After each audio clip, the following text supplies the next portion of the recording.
empezar leyendo un pasaje impresionante del libro de los Hebreos,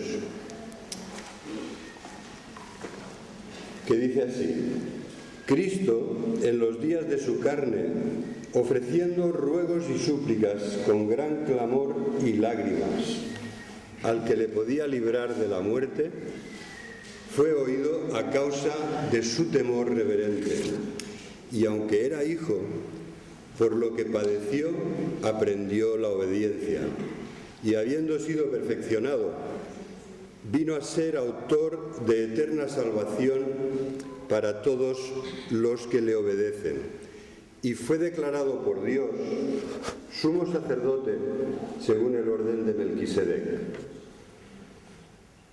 Vamos a hablar de esto. Yo creo que no hay nada que impresionara tanto a las personas que conocieron a Jesús como su vida de oración. Señor, enséñanos a orar. Ellos veían que Jesús era un hombre espiritual, un hombre de oración, que se apartaba a veces noches enteras para orar, que se levantaba y estaba orando de madrugada. Y esto nos lo resume la carta a los Hebreos diciendo que ofreciendo ruegos y súplicas con gran clamor y lágrimas al que le podía librar de la muerte, fue oído a causa de su temor reverente. Y siendo el Hijo de Dios, tuvo que aprender por medio del sufrimiento la obediencia, lo que implica la obediencia. Y así, habiendo sido perfeccionado, fue autor de eterna salvación para todos los que le obedecen. Curiosamente aquí no dice para todos los que creen, sino para todos los que le obedecen, porque la fe verdadera obedece. En catalán creer es obedecer. Ahí se utiliza a veces como sinónimo de obedecer. Cuando decimos que un niño no cree, no estamos diciendo que no confíe, estamos diciendo que no obedece. Pues realmente muchos piensan que estas frases de Hebreos hacen referencia a Getsemaní, al sufrimiento y a la oración agonizante de Jesús en Getsemaní. ¿Os habéis fijado que nuestra Semana Santa ha cambiado? Porque desde hace muchos años celebramos el Domingo de Ramos, el próximo domingo es el Domingo de Ramos, y después del Domingo de Ramos celebraremos el Domingo de Resurrección. ¿Y cuándo hablamos de la Pasión? ¿Cuándo hablamos de Getsemaní? ¿Cuándo hablaremos de la cruz? Si pasamos ya desde hace muchos años el calendario litúrgico no escrito, pero que a veces seguimos igual, Domingo de Ramos, Domingo de Resurrección. Y ya no tenemos aquellas reflexiones que teníamos antes, el jueves, el viernes, el sábado, no sé, cada iglesia lo hacía a su manera, pero durante muchos años nosotros hemos tenido esta serie de reflexiones de Semana Santa que cubren todo lo que sucedió, no solamente la alegría de la entrada triunfal y la alegría del día de la resurrección. Realmente cuando llegamos a Getsemaní estamos en un lugar santo. Tendríamos que quitarnos las sandalias, como Moisés delante de la zarza que ardía y no se consumía, porque Getsemaní es un lugar muy santo. Realmente aquella noche fue la más larga. Jesús había vivido todo el jueves, se había reunido para celebrar la Pascua con sus discípulos la noche del jueves y nos dejó como algo ordenado para su iglesia, para que lo hagamos en memoria de Él hasta que Él vuelva, la Santa Cena. O sea que realmente la pasión de Cristo empieza con la Santa Cena, la celebración de la Pascua en la intimidad, en el aposento alto con sus discípulos. ¿Y qué viene después de la Pascua? Getsemaní. Jesús les ha dicho a través del pan y del vino que va a morir, que su cuerpo será entregado a la muerte, que cargará nuestros pecados, que recibirá el castigo de nuestra paz, y les ha dicho que va a resucitar. y que hagamos esto hasta que Él vuelva. Pero después emprende un relativamente corto paseo hasta el Monte de los Olivos, a un lugar íntimo que ellos frecuentaban, Getsemaní, es decir, el molino de aceite de aquella montaña llena de olivos.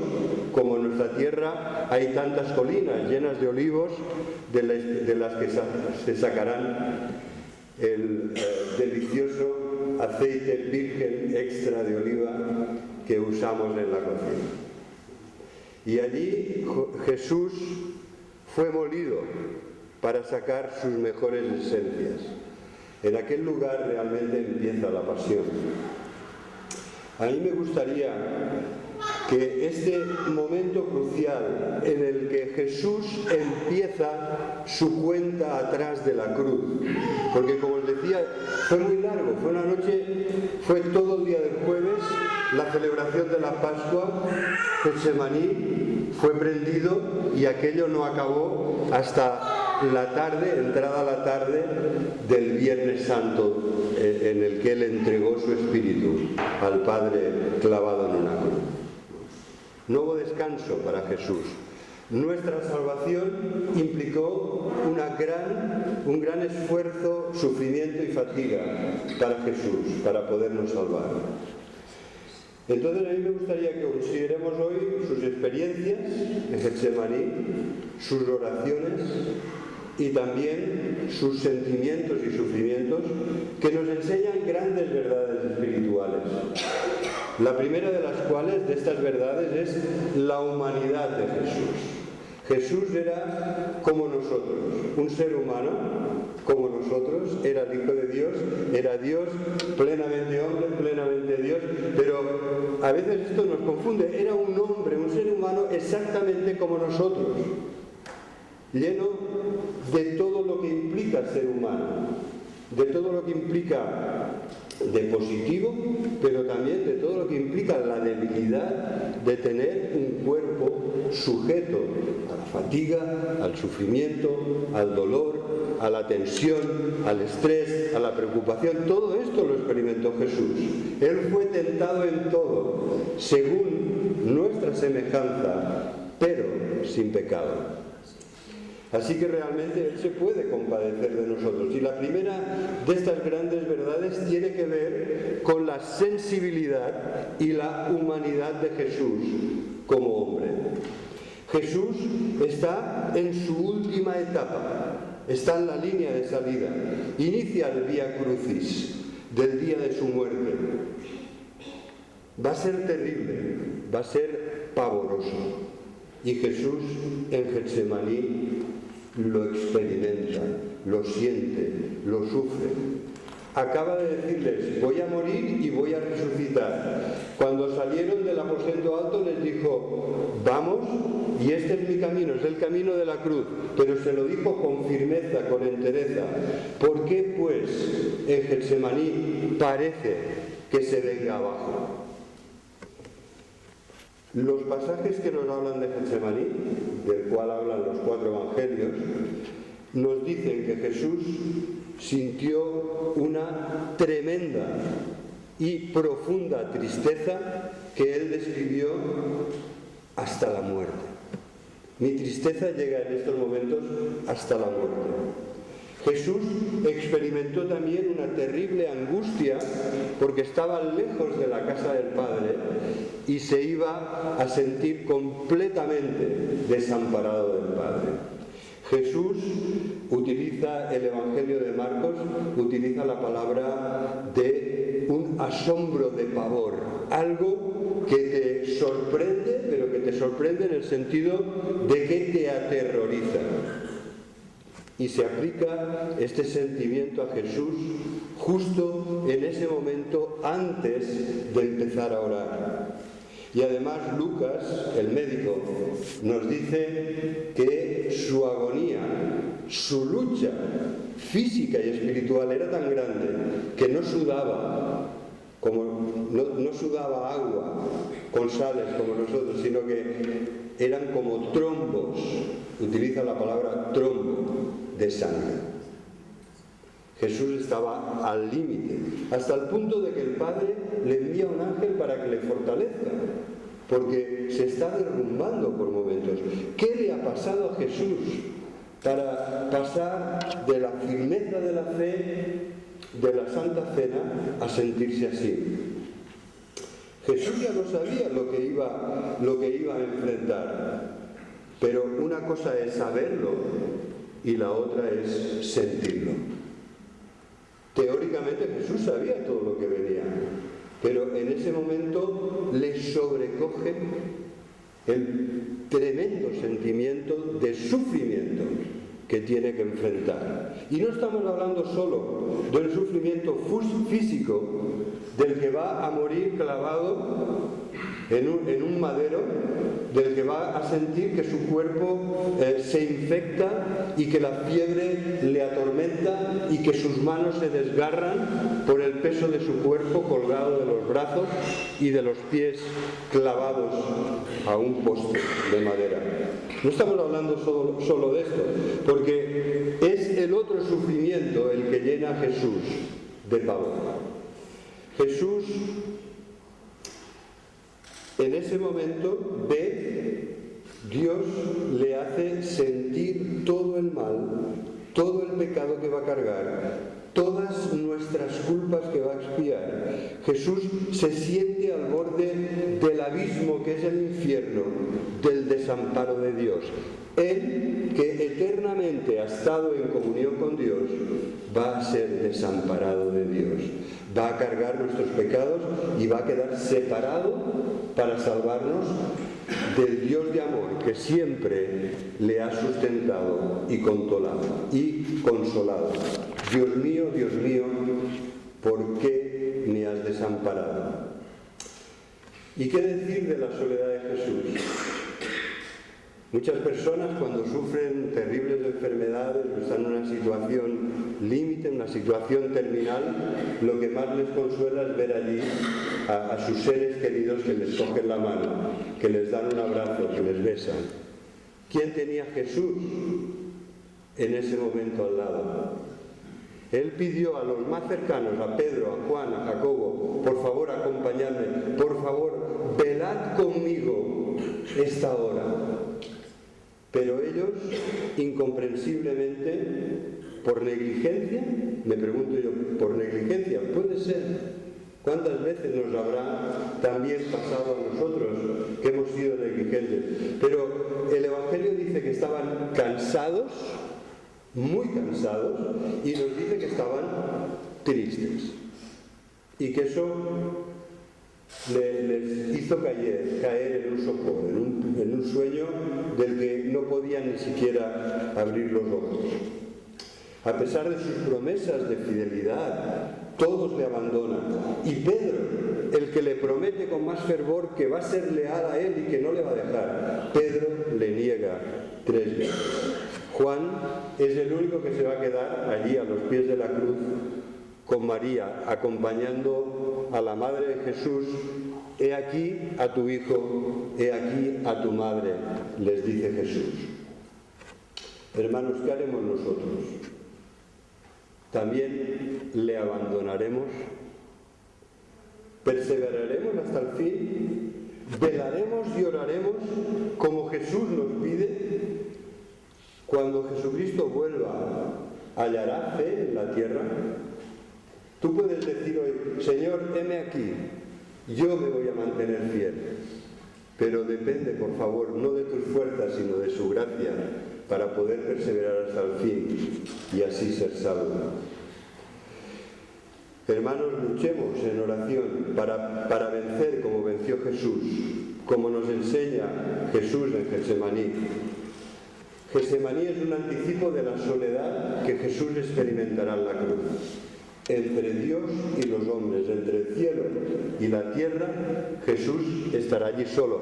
Aunque hubiera otros malhechores crucificados, aunque hubiera personas abajo, hermanos, lo que recibía era provocación, insultos, maltrato. Es peor que estar solo, porque vale más estar solo que mal acompañado. Y la compañía que tenía ahí Jesús era de las malas, era de las que no te acompañan. Así que, hermanos, Jesús, que vivió en comunión perfecta con su Padre, y cuando oraba siempre se le abrían los cielos y recibía la respuesta de Dios, en esta ocasión se abrió el infierno y Jesús pudo ver el infierno por el que iba a pasar para poder salvarnos. Pudo ver el precio que tendría que pagar para ofrecernos el perdón. Pudo ver cómo el amor y la comunión eterna que tenía con su Padre iban a cambiarse para dar paso a la santa y justa ira de Dios que iba a caer sobre él para que pudiéramos ser perdonados de nuestros pecados. Así que recordemos, el que no conoció pecado, Dios lo ha hecho pecado al cargar sobre él nuestros pecados.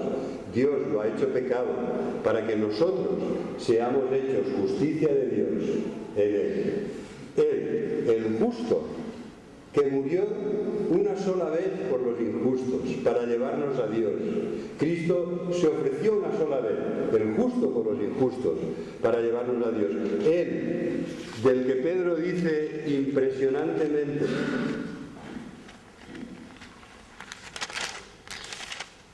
aquí un pasaje precioso que tenemos que guardar en nuestro corazón. Jesucristo, que no hizo pecado, primera de Pedro 2:22, ni se halló engaño en su boca, quien cuando le maldecían no respondía con maldición, cuando padecía no amenazaba, sino encomendaba la causa al que juzga justamente, quien llevó él mismo nuestros pecados sobre su cuerpo, en su cuerpo, sobre el madero, para que nosotros, estando muertos a los pecados, vivamos a la justicia para Dios, por cuya herida fuisteis sanados, porque erais como ovejas descarriadas, pero ahora habéis vuelto al pastor y obispo de vuestras almas. Así describe Pedro, el que le negó, la obra preciosa redentora de Jesús en la cruz. Y esto nos lleva a la segunda gran verdad. La primera es que tenemos en los cielos a un sumo sacerdote que se compadece de nuestras debilidades. A Jesús, que traspasó los cielos, al Hijo de Dios. Así que retengamos nuestra profesión de fe. Y acudamos a aquel que se compadece de nosotros porque ha sufrido todo lo que hemos sufrido nosotros, ha sido tentado en todo lo que hemos sido tentados nosotros, pero sin pecado. Y entonces podemos acercarnos, dice Hebreos 4, confiadamente al trono de la gracia para recibir misericordia y hallar gracia para el oportuno socorro y ayuda. Así que con toda gratitud, con toda confianza, tenemos a nuestro sacerdote en los cielos intercediendo siempre por nosotros a la diestra de Dios para salvarnos, para que no caigamos en tentación, para que seamos fieles, para que perseveremos hasta el fin, para que cuando Cristo vuelva sí haya fe en la tierra, en todos nuestros corazones. Así que, hermanos, con mucha gratitud, acerquémonos a orar al trono de la gracia. Y esto nos lleva a la segunda verdad, como os decía, la obediencia perfecta de Jesucristo. Por favor, quédate con esta frase de Jesús: hágase tu voluntad. Hágase tu voluntad. Jesús sabía orar muy bien. Jesús era un hombre de maravillosas y elocuentes palabras, pero en Getsemaní solo tenía una frase: hágase tu voluntad. Que no sea mi voluntad, sino la tuya. Oh, hermanos, cuánto mejoraríamos espiritualmente como personas, como iglesia, si nos quedamos con esta frase: Padre, que no se haga mi voluntad, sino la tuya. Y Jesús repitió 3 veces esta idéntica oración: hágase tu voluntad, que no se haga mi voluntad, sino la tuya. Y fue oído. Y la oración fue respondida plenamente. se hizo la voluntad de Dios. Aquí vemos la heroicidad de Jesús, el que tenía a su disposición legiones de ángeles para sacarlo de esa situación de peligro de muerte. Dijo: no, Padre, que no se haga mi voluntad, sino la tuya. Tu voluntad es que beba la copa de tu ira, la copa de la maldición, para que ellos puedan beber la copa del nuevo pacto, la copa de bendición. Pues la voy a beber, la voy a curar, que no se haga mi voluntad, sino la tuya. Así que Getsemaní nos da la clave, como leíamos en Hebreos. Jesús, aún siendo hijo, por lo que sufrió, aprendió la obediencia. Jesús vence y nos da la clave de su victoria, porque ora con fe y perseverancia y no busca la belleza literaria de las oraciones. Padre, que se haga tu voluntad. Yo quiero vivir conforme a tu santa voluntad. No quiero coger el camino fácil, este camino ancho que lleva a la perdición y que todo el mundo sigue. Señor, quiero seguir el camino estrecho, la puerta de la salvación que me lleva a la vida, que me lleva a ti.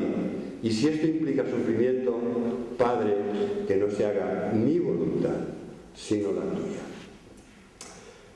Así que es nuestro sumo sacerdote que intercede por nosotros. Es el único que puede ser nuestro Salvador, porque, ¿sabéis? Pedro lo tenía muy claro. En aquel día de debilidad le negó, pero después tenía muy claro que no hay otro nombre bajo el cielo que podemos invocar para ser salvos. Solo el nombre de Jesús, el hombre rechazado por su pueblo, ha sido puesto por Dios como la piedra del fundamento principal, la cabeza del ángulo, el único nombre que podemos invocar para ser salvos. Nunca nadie fue tan fuerte como Jesús orando de rodillas, porque así lo dice Lucas, que estaba de rodillas, clavado en tierra de rodillas delante de Dios, diciendo una sencilla frase: Padre, que no sea mi voluntad, sino la tuya. Hermanos, qué poco oramos esta oración sabia y santa de Jesús. Porque, ¿sabéis? Esta oración va a tener consecuencias. Benditas consecuencias espirituales, pero a veces también tiene un peaje que pagar, que es alto, y que a veces no hemos estado dispuestos a pagar el precio de poder hacer esta oración con sinceridad.